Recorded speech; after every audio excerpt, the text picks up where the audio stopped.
reflexão sobre os últimos momentos de Jesus aqui na terra, sobre as suas últimas palavras, sobre os seus últimos ensinamentos.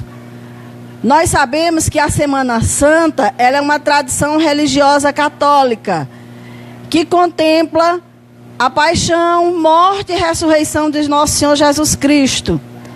E que essa tradução se inicia no Domingo de Ramos, tem o seu ponto alto na Sexta-feira Santa e termina no Domingo de Páscoa, quando acontece a ressurreição de Jesus.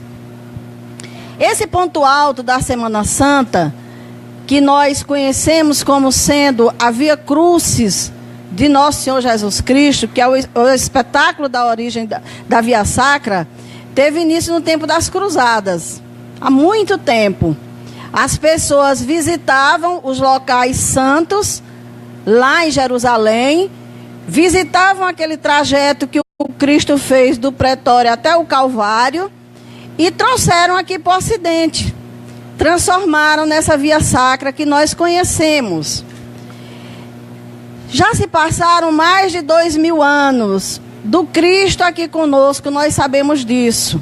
E essa prática que relembra esse momento do sacrifício do Cristo por nós, ela continua, ela é presente nas nossas vidas. Se bem que ultimamente ela se transformou em espetáculos grandiosos. Aquela prática simples que era feita pelos fiéis, que se reuniam e faziam o percurso da Via Sacra, hoje nós temos grandes espetáculos. Nós temos no país, inclusive, turismo religioso para lembrar essa prática, aonde o centro principal, o foco de atenção maior, já não é mais o Cristo, e sim os grandes atores. São os grandes nomes que atraem as pessoas. Então, hoje o nosso convite é para que a gente volte à origem, à essência desse momento do Cristo, para que a gente reflita no Cristo, nos seus ensinamentos. Kardec nos diz, na conclusão do Livro dos Espíritos, que o ensinamento espírita passará por 3 períodos. O primeiro, que nós já vivenciamos, que é o que os fenômenos despertam, nós somos despertados pelas mesas girantes, pelos fenômenos. O segundo, que é o do raciocínio, da meditação séria e do estudo, que nós estamos vivenciando esse momento. E estamos caminhando para o terceiro, que é o da aplicação das consequências. E nesse campo, em que se diz respeito ao momento, essa vivência do Cristo na Semana Santa, nós ainda estamos no primeiro período. Nós ainda estamos no período da curiosidade. Nós ainda vamos em busca daquele espetáculo, das quedas do Cristo, da crucificação, de todo aquele momento que foi vivenciado, de dor, de sofrimento, e a gente ainda se compraz nisso. E estamos no momento de avançar um pouco mais para esse segundo período, que é esse raciocínio sério sobre o que realmente nós podemos guardar desse momento que o Cristo viveu. Então, nós somos em busca de orientações espirituais, claro, para esse momento. Porque quando a gente vai vivenciar na prática, quando a gente vai estudar esses momentos do Cristo, nós vamos ver que nós vamos encontrar momentos singulares vivenciados pelo Cristo num único dia. Momentos de tensão, momentos de luta e momentos de muito amor. Nós vamos vivenciar, como nós vamos falar rapidamente sobre esses momentos, nós vamos tratar aqui da profecia do Cristo, quando ele profetizou que seria preso e crucificado. E naquele mesmo dia, ele vivenciou um momento com os discípulos, onde ele teve que lavar os pés dos discípulos, por uma polêmica que nós veremos daqui a pouco. Ele profetizou que seria traído e que seria negado. Ele tinha conhecimento disso naquele momento.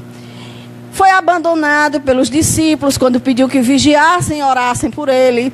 Foi aprisionado, foi trocado por um ladrão e foi crucificado. Tudo isso num só dia de vida. E mesmo assim, confortou o bom ladrão, cuidou de sua mãe no momento crucial, perdoou os seus algozes e ainda socorreu Judas. Então veja que é demais para um ser humano vivenciar tantos momentos traumáticos, angustiosos, como Cristo viveu e se portar da forma como ele se portou. Então, para falar sobre isso, nós nos socorremos da obra Boa Nova, que é a obra escrita pelo Espírito Humberto de Campos, através do nosso saudoso Chico Xavier, que traz uns relatos grandiosos. Humberto de Campos diz nessa obra que ele está matriculado na Escola do Evangelho, lá no mundo espiritual, e que nessa escola, lá no plano espiritual, existem os folclores do mundo espiritual. Existem as histórias, as narrativas das histórias que se passaram aqui na Terra. E lá existe o folclore completo da narrativa da passagem do Cristo aqui na Terra. Inclusive com momentos que nós desconhecemos na literatura e que Humberto de Campos nos traz através dessa obra. Dr. Bezerra de Menezes, na obra Dramas da Obsessão, ele nos esclarece a respeito desses folclores no mundo espiritual. Ele diz que tudo o que acontece na Terra, no nosso planeta, fica registrado e arquivado em imagens e sons pelo infinito afora. Não é só a vivência do Cristo, não. É o que nós fazemos, é o que nós vivemos, fica arquivado e registrado. E esses registros são proporcionados pelo fluido cósmico, que tem essa propriedade de fotografar e de arquivar tudo que a gente vivencia aqui na Terra. Então, Humberto de Campos foi até esses arquivos, foi extrair para nós o que nós vamos falar agora sobre o Cristo. Então, quando Jesus profetizou que iria passar por tudo isso, quando ele chamou os apóstolos, os seus 12 apóstolos, e disse, conforme está escrito na obra Boa Nova: vamos para Jerusalém, e o Filho do Homem será entregue aos príncipes dos sacerdotes e aos escribas, que o condenarão à morte e o entregarão aos gentios, a fim de que o tratem com zombarias, o açoitem, o crucifiquem, e ele ressuscitará ao terceiro dia. Veja, Jesus tinha conhecimento de tudo o que iria passar. Sabia de tudo. Qual seria a trajetória que ele iria cumprir em Jerusalém. Mesmo assim, não desistiu de entrar em Jerusalém. Mesmo assim, entrou montado num burrico, sorridente, assinando, feliz. Pregou a boa nova. Comemorou a Páscoa com os apóstolos. Cantou com os apóstolos, conforme o evangelista João diz. Cantou com os apóstolos e de lá saiu para ser preso, para ser traído. Então, era um ser grandioso, com completo conhecimento do trabalho que viria realizar na terra. Jesus, quando chega para os apóstolos e faz essa observação, é claro que ele choca todo mundo. Porque, como? Filipe é um dos primeiros a dizer, mas como, mestre? Como é que pode ser isso? Se sois o modelo supremo da bondade, quer dizer então que o sofrimento vai ser o prêmio do seu amor, do seu sacrifício? Os apóstolos não entendiam isso. Como? O mestre só fazia o bem. Por que estava reservado para ele a dor, o sofrimento? E aqui começa a nossa primeira reflexão, quando nós pensamos muitas vezes isso no nosso dia a dia. Como é que pode uma pessoa tão boa, uma pessoa que nunca fez mal a ninguém, porque a gente conhece apenas a faceta da vida hoje. Então a gente pensa, como é que Deus permite que a pessoa sofra isso? Nós desconhecemos o passado, nós desconhecemos a trajetória do Espírito, nós desconhecemos os feitos desse Espírito. E nesse momento está ele passando por momentos difíceis, resgatando. A justiça divina permite sim, porque é o aprendizado necessário para o Espírito. Mas Jesus não tinha esses débitos. Jesus não devia nada à lei. No entanto, estava ali dizendo que iria sofrer atos que nenhum de nós aceitaria sofrer. Porque vindo a Teresina, se eu soubesse que algo de ruim iria me acontecer chegando aqui, eu não viria. E creio que muitos de nós voltaríamos do caminho. Ah, não, está acontecendo isso, eu vou me submeter a isso, eu vou correr esse risco? Não vou. No entanto, Jesus veio, correu todos os riscos, passou por todas as situações que constavam em profecias, e ali estava assumindo. E aí ele diz para Filipe: minha ação se dirige aos que estão escravizados no cativeiro do sofrimento, do pecado e da expiação. Então Jesus tinha consciência de que ele vinha para um planeta de expiação e provas, aonde estavam escravizados no cativeiro do sofrimento aqueles que não tinham evoluído moralmente, aqueles que estavam muito apegados aos vícios, ao prazer mundano, aqueles que estavam em expiação. E nós sabemos que a expiação é dolorosa porque o espírito é revoltado, ele não aceita, ele não quer de maneira nenhuma passar pela dor, pelo sofrimento, ele se sente obrigado diante daquelas situações.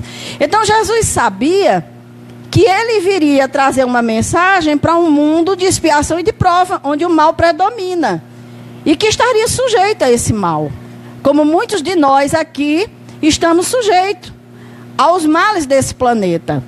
Por isso sofremos, por dever à lei, por estarmos encarnados nesse planeta e por estarmos aqui sujeitos a qualquer ação do mal. Por mais que a gente não tenha feito nada nessa vida para que possa vivenciar o sofrimento. E aí Jesus diz: eu vim de meu Pai para ensinar como triunfam os que tombam no mundo.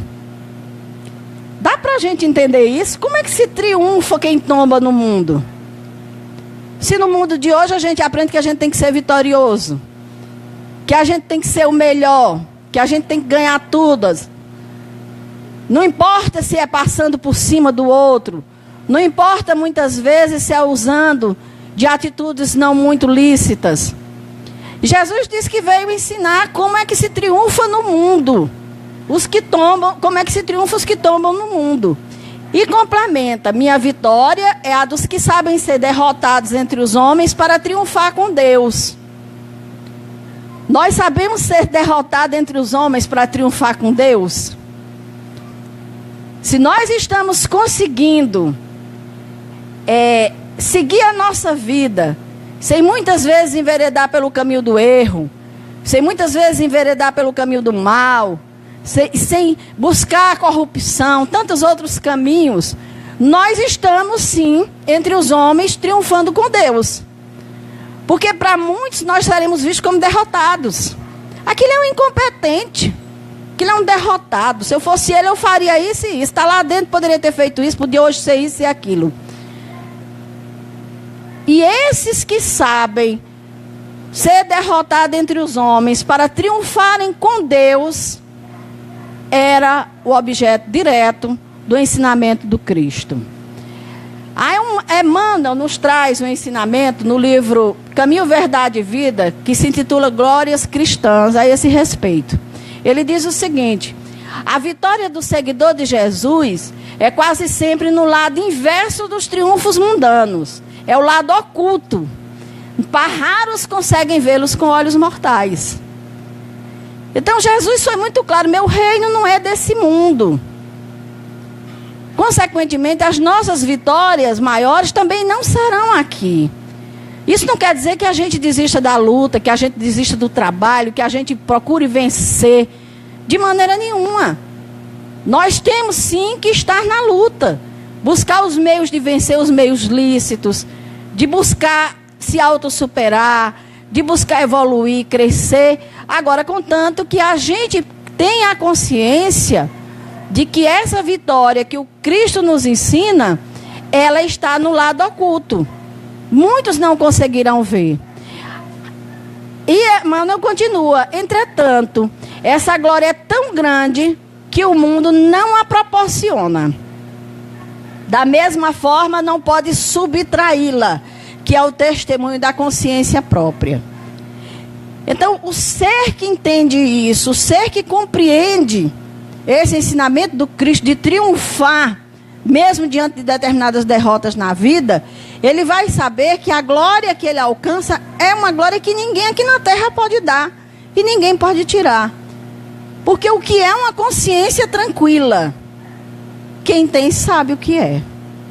Poder botar a cabeça no travesseiro, dormir tranquilo, agradecer a Deus e dizer: hoje o meu dia foi pleno. Graças a Deus. Como Santo Agostinho nos orientava. Fazer uma reflexão e tirar a conclusão de que foi um dia bom. Fiz aquilo que deveria fazer. Então essa glória ninguém tira e nem ninguém dá. E aí Jesus, conversando com Filipe, disse para Filipe: acreditais que um náufrago pudesse sentir o conforto de um companheiro que apenas se limitasse a dirigir a voz lá da praia em segurança? Tiago, você acha que alguém que está se afogando vai ficar se sentindo confortável só com alguém gritando lá da praia para ele? Tenha fé, nade para tal lado, venha isso, venha aquilo. Será que essa pessoa vai se sentir segura só com isso? Para salvá-lo, será indispensável ensinar-lhe o melhor caminho de livrar-se da voragem destruidora. Nunca tão só com exortações, mas atirando-se igualmente às ondas, partilhando dos mesmos perigos e sofrimentos. Então foi isso que o Cristo fez. O Cristo mergulhou na carne. Veio para o mundo de expiações e provas. Veio para passar com a gente pela situação do afogamento, do transtorno, da tentativa de salvação, para lado a lado nos conduzir, nos reerguer. Porque não teria sentido ele ficar das alturas ordenando qual o caminho a seguir, o que fazer. Então ele veio exemplificar, ele veio ter conosco. E dentre essas conversas que estavam acontecendo com os apóstolos, Jesus disse algo que espantou os apóstolos. Ele disse: em verdade, um de vós há de me trair. As mãos que eu acariciei voltam-se agora contra mim. Imagina, estava Jesus comemorando a Páscoa com os apóstolos, os mais próximos, aqueles que conviviam no dia a dia com ele, aqueles a quem ele ensinava, aqueles que estavam aprendendo com ele. E Jesus diz isso. E aí, na mesma hora, o João pergunta: por que motivo será justamente um dos vossos discípulos o traidor de vossa causa? Por que, mestre? Entre nós. Por que não de fora, mas nós, os teus amigos, nós que estamos te acompanhando na lida, porque justamente um de nós seria esse traidor. E ele diz: eu ainda não pude atinar com a razão de um possível traidor em nosso colégio de edificação e de amizade. João não conseguia entender isso. Será que o mestre não estava enganado? Porque entre eles, a gente questiona tanto isso quando os problemas surgem entre nós, nas nossas casas, né? E aí Jesus traz um ensinamento belíssimo e diz: ouve, João, o escândalo desabrochará em nosso próprio círculo bem amado, mas servirá de lição a todos aqueles que vierem depois de nossos passos no divino serviço do Evangelho. Então, aquele momento que o Cristo iria vivenciar, ia servir de lição, como tem servido para nós hoje, para a gente entender que para atingir a porta estreita da renúncia redentora, onde encontrar muitas vezes o abandono, a ingratidão e o desentendimento dos seres mais queridos. Então Jesus ia passar por aquele momento para deixar uma lição muito forte para todos nós, de que nós também, na nossa vivência, na nossa experiência, no nosso dia a dia, também sofreríamos num determinado momento essa ingratidão, o abandono, o desentendimento de seres mais queridos. Eu não vou perguntar para ninguém aqui, mas cada um sabe se já vivenciou algo semelhante em suas vidas. Se já não sentiu a ingratidão de um ser querido, de alguém que não esperava, daquela criatura que era tão próxima, que tinha tanta confiança. E aí o Cristo diz: isso revelará a necessidade de cada qual firmar-se no seu caminho para Deus, por mais espinhoso e sombrio que ele seja. Nós temos que nos firmar no caminho para Deus, porque não vai ser um caminho fácil. Vai ser um caminho difícil. A gente vai ser levado daqui para acolá em situações e situações, e nós precisamos ser firmes e estarmos firmes. Lembrando o nosso codificador, Allan Kardec, em Obras Póstumas, ele faz um desabafo que nós trouxemos porque traduz o pensamento do Cristo, quando ele diz: fui traído por aqueles em quem coloquei a minha confiança, pago com a ingratidão por aqueles a quem prestei serviço. A sociedade de Paris foi um foco contínuo de intrigas urdidas por aqueles mesmos que se diziam por mim e que, fazendo cara boa diante de mim, me dilaceravam por trás. Veja bem, Kardec foi alvo, foi vítima dessa situação. Dentro da própria instituição que ele conduzia, ele sofreu ataques dessa natureza. E aí Emmanuel, no livro Vinha de Luz, na mensagem Nos Mesmos Pratos, ele nos esclarece também com relação a essa questão, quando ele diz: a ingratidão não é planta de campo contrário. O infrator mais temível em todas as obras é sempre um amigo transviado, o companheiro leviano e o irmão indiferente. Então a ingratidão não vem de fora, não é planta de campo contrário. A calúnia e o erro, a defecção e o fel não partem de nossos opositores declarados, mas sim daqueles que se alimentam conosco nos mesmos pratos. Porque é claro, por que eu vou me sentir traído ou magoado por alguém que eu não conheço? Por que eu vou achar ingratidão em alguém que não me conhece, que não convive comigo, porque eu não tenho nenhum sentimento, nem ele por mim? Então teria que vir dos mesmos pratos, daqueles que dia a dia estão ao nosso redor, daqueles que se dizem nossos amigos, daqueles que conhecem a nossa história, que conhecem as nossas necessidades. E dentre esses momentos, depois que Jesus falou que seria traído, sempre algo que me chamou muita atenção foi o fato de Jesus ter sido traído com um beijo. Não sei se isso chamou a atenção de vocês, porque traição a gente já sabe, é grosseiro, é algo agressivo. E ele foi traído com um beijo. Lendo a obra O Mestre da Vida, do Augusto Cury, ele trouxe algo bem interessante sobre isso, quando ele diz: Judas não poderia traí-lo com injúrias nem difamações, pois Jesus só sabia amar e se doar. Então, se alguém vai nos trair muitas vezes com a mesma ferramenta com que nós ferimos a ele. Mas Jesus era só amor, só sabia se doar. Então Jesus era inatacável. A única senha que Judas encontrou para entregar Jesus foi dando um beijo. Não tinha como ele encontrar uma situação que colocasse o Cristo em exposição, que ele viesse a ser preso, a não ser com esse beijo.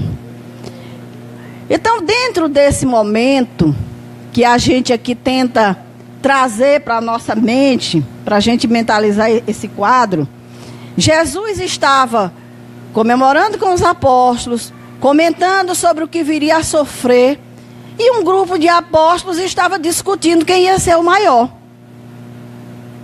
Depois que o Cristo se fosse, quem seria o maior? E Jesus percebeu aquele sentimento naquelas criaturas que ele estava orientando, naquelas criaturas que ele estava ensinando, e que seriam responsáveis pela propagação do evangelho depois que ele se fosse. Então Jesus imediatamente se reveste como um escravo dos mais humildes, coloca uma toalha na cintura, pega uma bacia com água perfumada e vai lavar os pés dos apóstolos. Como que diz: se não entenderam nada do que eu falei até agora, agora eles vão ter que entender por uma mensagem muito forte. E foi o que ele fez. Porque a mensagem é muito forte. Hoje se faz o lava-pés, por aí chamando a atenção. Então Jesus fez isso, se cingiu de uma toalha, pegou uma bandeja com água e foi lá lavar os pés dos apóstolos. Pedro, quando viu isso, achou um absurdo. E quando Jesus chegou perto dele, ele disse: nunca me lavarás os pés. Os meus amigos estão sendo ingratos. Como é que eles permitem que o Senhor se coloque numa posição tão humilde como se fosse um escravo? Eu não vou permitir isso. Jesus disse para ele: Simão, não queira ser melhor que os teus irmãos de apostolado em nenhuma circunstância da vida. Se eu não lavar os teus pés, tu não terás parte comigo. E aí? Se a gente fosse o Simão, a gente deixava lavar os pés? O Simão disse: Senhor, lava não somente meus pés, mas também as minhas mãos, a minha cabeça. Ele queria ter parte com Jesus. Só que Simão era um pescador rude. Ele era impetuoso. Ele reagia assim, sem pensar. Ele tinha esses ímpetos. Mas era alguém simples que tinha também aquela condição de voltar atrás, de reconhecer seu erro imediatamente. Então, imediatamente ele se deu conta de que não era daquela forma que ele deveria agir diante daquele ensinamento que o Cristo trazia. E aí Jesus disse para eles: vós me chamais mestre, Senhor, e dizeis bem, porque eu sou. Foi o único título que Jesus aceitou que eu chamasse, mestre. Nem de bom ele quis, mas mestre, eu sou. Se eu, Senhor e mestre, vos lavo os pés, deveis igualmente lavar os pés dos outros no caminho da vida, porque no reino do bem e da verdade o maior será sempre aquele que fez sinceramente o menor de todos. Todos os apóstolos ouviram esse ensinamento. Serviu para quando na vida de Pedro esse ensinamento? Depois que o Cristo se foi, o apóstolo Paulo se vinculou ao grupo dos apóstolos do Cristo. E pela necessidade de se afastar da casa do caminho para não trazer mais problema para os apóstolos, Pedro fundou igrejas por onde andou. E nessa época, Pedro estava na igreja de Antioquia, cuidando dos gentios, que era uma classe de pessoas que não era aceita pelo judaísmo. Quando Paulo era doutor da lei, ele não aceitava os gentios.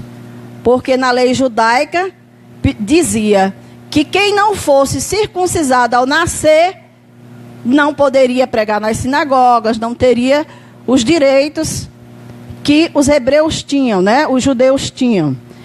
Então, nesse momento em que ele já estava trabalhando pelo Cristo, ele já estava aceitando os gentios. A igreja de Antioquia era feita pelos gentios. E ele recebe a visita de Pedro. Pedro vai visitar Paulo lá em Antioquia. Pedro antes também tinha um pé atrás com os gentios.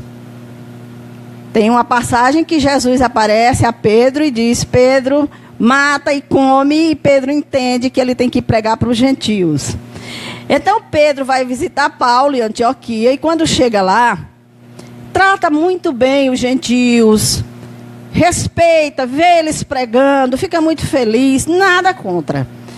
Só que daí uns dias, chega na igreja da Antioquia Tiago, lá da Casa do Caminho. E Tiago era um judeu convertido ao cristianismo, que fazia parte do corpo dos apóstolos, mas que colocava muitas práticas do judaísmo dentro da igreja. E depois que o Cristo se foi, muitos judeus também se converteram ao cristianismo, mas estavam dentro da igreja com práticas do judaísmo. E Paulo não aceitava isso. Então esses judeus foram junto com Tiago visitar a igreja da Antioquia. Quando chegou lá, Pedro se reservou. Deixou de tratar bem aquelas criaturas gentios. E aí Paulo estranhou aquela situação. Poxa, então porque chegou Tiago, chegou os judeus aqui, o pessoal do judaísmo, ele agora se afasta dos gentios? E aí, num momento em que estão todos reunidos, Paulo abre o verbo, porque Paulo também era muito verdadeiro. Paulo abre o verbo contra Pedro. E aí ele diz o seguinte: como interpretar seu procedimento, afastando-se dos irmãos incircuncisos, desde a chegada dos mensageiros de Jerusalém? Por que você estava tão bem com todos eles? E de repente, com a chegada desse pessoal, você não pode mais continuar entre eles, da forma como você estava. E aquilo criou um clima entre os apóstolos, porque gerou uma discussão. Barnabé ficou muito preocupado, que era amigo de Pedro, era amigo de Paulo, e estava vendo a hora de ter uma cisão dos apóstolos, chorou. E dizia: Paulo, como é que você se dirige dessa forma para Pedro, que é o apóstolo de Jesus? Aí Paulo diz: eu só acredito no Evangelho livre de todos os preconceitos errôneos do mundo. A palavra do Cristo não está algemada aos interesses inferiores do sacerdote de qualquer natureza. Então, como é que Pedro, de repente, diante daquele povo, deixa de pregar o Evangelho na sua pureza? Pedro estava de cabeça baixa, ouvindo tudo. Já não era mais aquele apóstolo impetuoso, irritado. Estava lembrando, enquanto Pedro falava, daquela fala de Jesus, quando disse: no reino do bem e da verdade, o maior será sempre aquele que se fizer sinceramente o menor de todos. Então a imagem foi tão forte naquele dia do lava-pés para Pedro, que ele, ao invés de se erguer e dizer: Paulo, você não pode me acusar, você nos perseguiu, hoje nós estamos nessa situação por conta da sua perseguição. Quantos cristãos você não matou? Ele não fez nada disso. Naquele momento, ele se levantou e disse: irmãos, muito tenho errado neste mundo. Não é segredo para ninguém que cheguei a negar o mestre no instante mais doloroso do Evangelho. Então abriu o coração. Se errei entre os irmãos muito amados de Antioquia, isso já se referindo às pessoas que ali estavam, peço perdão de minhas faltas.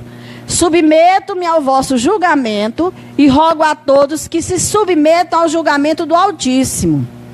Quer dizer, eu assumo as minhas culpas, eu não condeno ninguém, mas se submetam ao julgamento do Altíssimo, porque aqui não tem ninguém que não deva a lei. Aqui não tem ninguém que não tenha contribuído de alguma forma com o erro ou com o mal. E aí, reconhecida a extensão das minhas necessidades espirituais, ele diz, recomendando-me as vossas preces, passemos aos comentários do Evangelho de hoje. Então, encerrou a polêmica, se dirigiu para Paulo e disse: peço ao irmão Paulo o obséquio de consultar e comentar as anotações de Levi. E pronto. E a tranquilidade voltou a reinar entre eles. Não fosse aquele ensinamento do Cristo, e talvez a casa do caminho tivesse se desfeito, Paulo não tivesse concluído a obra que ele trazia, como apóstolo bem amado. E é um ensinamento para nós hoje. Porque como é que a gente, de repente, age ou reage diante de conflitos na nossa casa? Será que a gente é o mais humilde do momento? Ou é aquele que salta impetuoso igual Paulo e joga na cara e diz que o outro é isso, que o outro é aquilo, se retira, rompe, faz o que não deve fazer? Então, o nosso momento é para refletirmos sobre isso. Dentro desse momento que nós voltamos para o lava-pés, em que Jesus continuava falando que estava próximo o momento dele partir, Pedro, muito curioso, pergunta para Jesus: mestre, para onde vais? Que reino é esse? Para onde você vai quando sair daqui?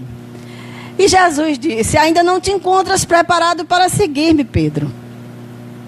Para onde eu vou, você ainda não está preparado para me seguir. Aí Pedro diz: não posso seguir-vos. Acaso, mestre, podeis duvidar da minha coragem? Então não sou um homem?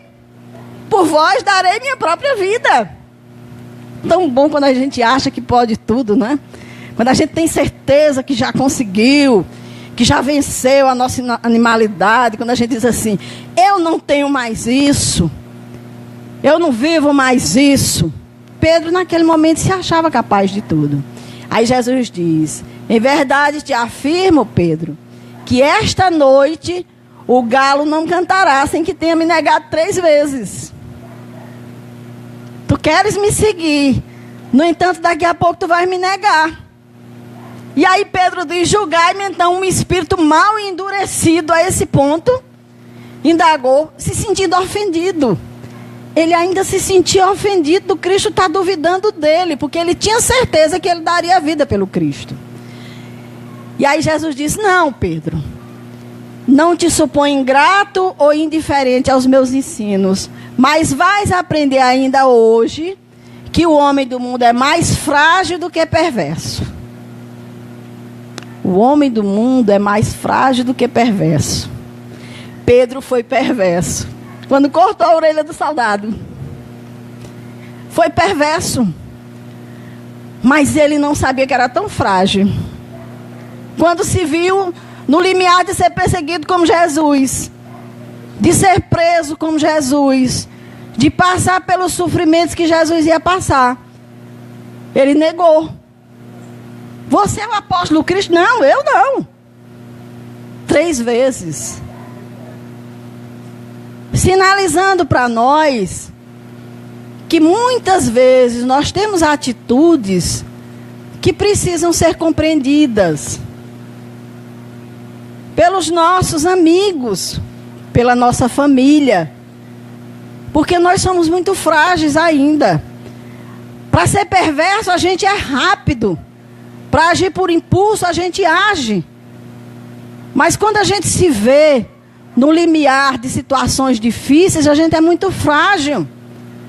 Muitas vezes a gente não consegue avançar, não consegue ir adiante. Jesus entendia isso. E nós precisamos ser entendidos quanto a isso. E aí, Jesus convoca os apóstolos para aquele momento difícil que ele iria passar. Pede que os apóstolos vão com ele ao monte para orar e vigiar com ele. Ele vai subir ao monte para orar e pede que os apóstolos fiquem vigiando com ele. O que acontece? Os apóstolos dormem. Vem um sono que eles não sabem de onde. Tentam se manter despertos, não conseguem, dormem. Jesus desce e pergunta: não conseguiram orar comigo? E volta para o monte. E eles tentam e não conseguem, dormem novamente. Não conseguem e não sabem o motivo daquilo. Por que a gente não consegue ficar acordado? Por que a gente não consegue acompanhar o Cristo e orar? O apóstolo João ficou muito preocupado com isso. Depois que o Cristo se foi, ele ficou muito magoado consigo mesmo e ele pensava, por que eu não consegui orar com Cristo? Por que eu não consegui vigiar com Ele nos momentos mais difíceis em que Ele mais precisava? E ele se questionava tanto isso, que ele pedia a Jesus: mestre, venha me esclarecer quanto a isso. Eu preciso entender o que aconteceu comigo naquela noite, o que aconteceu com a gente. E aí, um dia ele estava em casa, orando, e de repente ele sentiu uma brisa adormecida e sentiu a presença de Jesus. Jesus chegou para ele e disse: João, a minha soledade no horto é também um ensinamento do Evangelho e uma exemplificação. Ela significará para quantos vierem nossos passos, que cada espírito na terra tem de ascender sozinho ao cavalo de sua redenção. Muitas vezes com a despreocupação dos entes mais amados do mundo. Em face dessa lição, o discípulo do futuro compreenderá que a sua marcha tem que ser solitária. Então Jesus aproveitava o momento para nos dizer que nós vamos passar por situações em que a gente gostaria de estar cercado do mundo inteiro. E não vamos ter ninguém por perto. muitas vezes a família. E lembrando desse fato, enquanto eu estava estudando sobre esse momento, eu lembrei do nosso movimento espírita. Quantas vezes que alguém diz, olha, passei por situações tão difíceis, ninguém nem lembrou de mim, ninguém nem foi na minha casa, ninguém quis nem saber o que é que eu estava passando. Dormimos. Não conseguimos vigiar com o companheiro. Não conseguimos orar com ele. Também porque era o momento daquele companheiro passar sozinho pelos problemas e pelas dificuldades. Em muitos momentos. Isso não quer dizer, não justifica a nossa atitude de não observar, de não olhar pelos nossos irmãos. Mas muitas vezes sim. Jesus fez uma oração do horto muito interessante. Ele diz, Pai, não rogo pelo mundo. Isso no momento em que ele deixou os apóstolos e foi orar. Não rogo pelo mundo, que é obra tua, e cuja perfeição se verificará algum dia, porque não está nos seus desígnios insondáveis. Então Jesus não pedia pelo mundo, porque isso era desígnio divino, iria acontecer, independente dele pedir ou não. Mas peço-te particularmente por eles, pelos que me confiastes, tendo em vista o esforço a que os obrigará o Evangelho, que ficará no mundo sobre os seus ombros generosos. Jesus orava por nós. Por nós. Sem nenhum envaidecimento, nós temos que entender que somos nós que estaremos com esses ombros generosos, obrigados com todo esforço a levar adiante o Evangelho. Jesus pedia ao Pai por nós. Porque ele dizia, eu já não sou da terra, mas rogo-te que os meus discípulos amados sejam unidos uns aos outros, como eu sou contigo. Então, no trabalho do Evangelho, no esforço que nós vamos ter que despender para a divulgação, para levar adiante o trabalho do Cristo, nós vamos ter que ser juntos, unidos, uns aos outros, como Jesus é ao Pai. E aí, meus irmãos, aconteceu o fato que Jesus tinha dito. Jesus foi preso. Jesus foi entregue. E o que aconteceu? Os apóstolos se dispersaram. Ficaram apavorados naquele momento. Porque eles achavam que Jesus tinha assim uma guarda que chegaria, que faria algo que não ia acontecer. E aquilo chocou porque Jesus humildemente se entregou. E a humildade do Cristo se entregando desapontou aqueles apóstolos. Eles não se sentiram seguros. Então dispersaram todos. Ficou só o Cristo para cumprir a sua trajetória. Dentro desse momento, Humberto de Campos narra que estando Jesus na cruz, chega Tomé, que todo mundo sabe quem é Tomé. Aquele espírito que disse, só acredito se eu ver. Ainda hoje a gente diz, né? Igual a Tomé, só vê se crê. Então Tomé chegava, olhou para o Cristo e pensou, mas será isso? Será que Deus não poderia ter feito algo para impedir que isso acontecesse ao seu filho? Então era essa a proposta que ele trazia. Tomé estava cheio de dúvidas. E aí naquele momento, um dos ladrões volta-se para Jesus e diz aquilo que nós já sabemos. Senhor, lembra-te de mim quando entrares no reino de Deus. E aí Jesus olha para ele e diz, ainda hoje estarás comigo no paraíso. Diz Humberto de Campos que nesse momento Tomé sentiu como se o Cristo estivesse ao lado dele e sussurrasse para ele, vês, Tomé, quando todos os homens da lei não me compreendem e quando os meus próprios discípulos me abandonaram, eis que encontra a confiança leal no peito de um ladrão. Aquele ladrão compreendeu perfeitamente o momento que o Cristo estava vivendo, O sacrifício que ele estava realizando. Querendo dizer para nós, meus irmãos, que nós vamos ter que ter simplicidade de coração para entender os ensinamentos do Cristo, porque não é a intelectualidade que vai nos dar isso, não. Vai nos ajudar. Mas se a gente não tiver humildade no coração, a gente não vai conseguir. Porque aquele ladrão não era o ladrão de hoje, era o ladrão daquela época, vítima de tantas situações. Então, era alguém sofrido, que encontrou recurso apenas naquele que estava ao lado dele, no Cristo. E naquele momento, Tomé recebe essa lição. Então, concluído tudo isso, todas essas vivências que o Cristo teve nesse dia, já percorrida a sua via cruz, já crucificado, Jesus conforta o ladrão. Conforta alguém que também está sendo crucificado. Perdoa os inimigos. Alguém que está sangrando, que está morrendo, que teve uma via cruz dolorosa, todo quebrado, olha para o Pai e diz: perdoa, porque eles não sabem o que fazem. A gente consegue entender esse sentimento? Será que a gente consegue perdoar a mínima coisa que fizeram a gente? Aquela palavrinha que a gente não queria ouvir, aquela desfeita que a gente acha que foi feito. Jesus estava perdoando todas aquelas dores que ele tinha sofrido ao longo da sua via crucis. A crucificação dolorosa. Pai, perdoai, porque eles não sabem o que fazem. Encontrava forças para cuidar da mãe dele, que estava ali sob seus pés. Mulher, está aí o teu filho. Está aí a tua mãe, entregando Maria a João para que ela ficasse segura, para que ela não ficasse sozinha.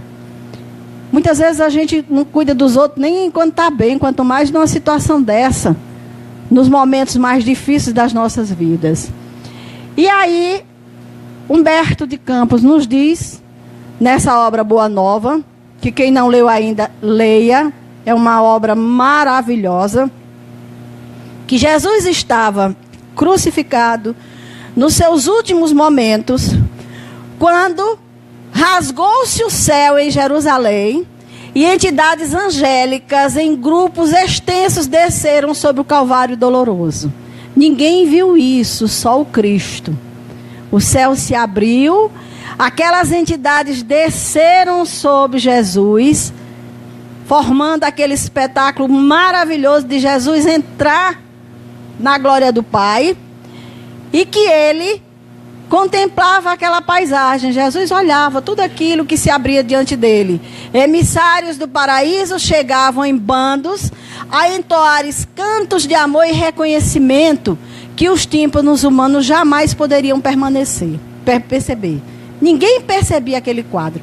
Por isso que Humberto de Campos nos traz essa grandiosidade, porque a gente só lembra do sofrimento do Cristo, dele morrendo na cruz. E Humberto de Campos nos traz algo que não foi visto e não foi registrado, que foi esse momento em que a glória de Deus se abria, os anjos estavam ali, os seus exércitos, cantando músicas que a gente não tinha condições de ouvir, de perceber. E que desce ao mesmo tempo um anjo aureolado de intraduzível esplendor, um anjo solitário, descendo do império magnificente da altura, um anjo belíssimo, chamado por Humberto de Campos do anjo da caridade. Esse anjo chegou, beijou os pés de Jesus, entre respeitoso e enternecido. Procurou os olhos de Jesus. Ele queria saber qual era a vontade de Jesus naquele último momento. Esse anjo veio para isso, para realizar o último desejo de Jesus. E aí, em êxtase, depois de beijar os pés de Jesus, ele encostou o ouvido próximo do Cristo, porque ele já não tinha a voz audível ao ponto de ser ouvido, e ouviu de Jesus um pedido. E saiu silencioso. Ele ouviu de Jesus balbuciar de leve que fosse socorrer Judas. Ele tinha acabado de se suicidar. E o anjo sai para lá. E a gente fica imaginando que nós ainda estamos pensando na crucificação, na via crucis. Jesus falou, não é o que isso? Quando ele disse, eu sou o caminho, a verdade e a vida, ninguém vai ao Pai, senão por mim. O caminho não era via crucis, não. Aquele caminho não foi traçado por Jesus, não. Aquele caminho foi traçado pela cúpula judaica, que não entendeu os seus ensinamentos. O caminho que ele deixou é o evangelho dele, como roteiro para as nossas vidas. Nós temos o evangelho segundo o Espiritismo. O Consolador já está entre nós. O que nós estamos fazendo com esses ensinamentos? Alguém pode dizer assim, já li todo. Mas a sua parte, Jesus já faz parte das nossas vidas. Nós estamos aqui por Jesus. Não foi por outro motivo que nós chegamos à casa espírita. Não é por outro motivo que nós estamos mudando as nossas vidas, estamos querendo transformar nós mesmos. Jesus está palmo a palmo, penetrando no terreno dos nossos corações. E ele diz, grande erro é supor que o Divino Mestre houvesse terminado o serviço ativo no Calvário. Não terminou na crucificação, não. Tanto é que ele ressuscitou. E Joana nos diz, a atualidade necessita urgentemente de Jesus descrucificado. Jesus descrucificado, companheiro, terapeuta em atendimento de emergência, a fim de evitar-nos a queda do abismo. Vinde a mim. Quanto tempo que a gente ouve isso? Vinde a mim, vinde a mim. E a gente ainda vendo Cristo crucificado, amarrado no madeiro, sofrendo, sem descer em nosso socorro. Então Joana nos diz, urgentemente nós temos que descrucificar Jesus. Tem uma obra, não é espírita, mas eu recomendo para quem gosta de ler sobre Jesus, que é Análise da Inteligência de Cristo. São 5 volumes, trabalhados por um psiquiatra, o Augusto Cury. Belíssimos livros, o mestre dos mestres, o mestre da sensibilidade, o mestre da vida, o mestre do amor, o mestre inesquecível. Ele faz uma análise da personalidade do Cristo, e quando ele foi estudar, ele queria provar que Cristo não tinha existido, não. Era criação humana. E ele conclui que era impossível, não tinha mente para criar um Cristo naquela época, no formato, nos moldes do Cristo que nós conhecemos. Então, numa dessas obras, ele diz que se Cristo vivesse hoje, abalaria os fundamentos da psiquiatria, da psicologia, perturbaria o sistema político e deixaria a medicina atual atônita. Os ensinamentos dele, o estudo que ele faz sobre os ensinamentos do Cristo no Evangelho, descortina para a gente um Cristo absurdo. Quanta contribuição ele deixou para nós no Evangelho. E recentemente eu estou lendo esse livro, é um romance psiquiátrico e psicológico, também pelo Augusto Cury, onde ele fala do homem mais feliz da história. E ele faz um trabalho com os códigos da felicidade ocultos no Sermão da Montanha. Ele começa a trabalhar o Sermão da Montanha e mostra dentro desse Sermão da Montanha os códigos ocultos de felicidade que Jesus deixou para a gente. E que a gente anda desesperadamente buscando essa felicidade. E aí ele diz, nós estudamos Sócrates, que jamais escreveu um livro, Platão, Aristóteles, que não teve uma biografia detalhada, mas o homem Jesus, que teve pelo menos 4 biografias aceitas mundialmente, Nós não estudamos eles em universidades. Nós não estudamos eles nas nossas escolas. No mundo inteiro, nós comemoramos nascimento e morte de Jesus. Mas se você for fazer uma palestra, como muitas vezes ele diz, que vai fazer uma palestra numa escola, e quando chega lá, que começa a falar de Jesus, alguém diz assim, é discurso religioso. Qual é o problema que tem em falarmos do Cristo? Por que a gente tem esse bloqueio? Quando nós muito e muito precisamos. Então, meus irmãos, será que já não está na hora da gente não só atender ao convite do vinde a mim, não só esperar que o Cristo nos chame, mas a gente ir também ao encontro dele? Da gente com os nossos próprios pés buscá-lo? Nós temos que insistir em manter o Cristo crucificado? Então, que a nossa reflexão hoje seja nesse sentido. Busquemos o Cristo no seu amor, na sua bondade, na sua misericórdia, como caminho, roteiro para nossas vidas. E aí sim, nós poderemos já adentrar um pouco desse reino de Deus que não está aqui na terra. Muito obrigado, muita paz a todos.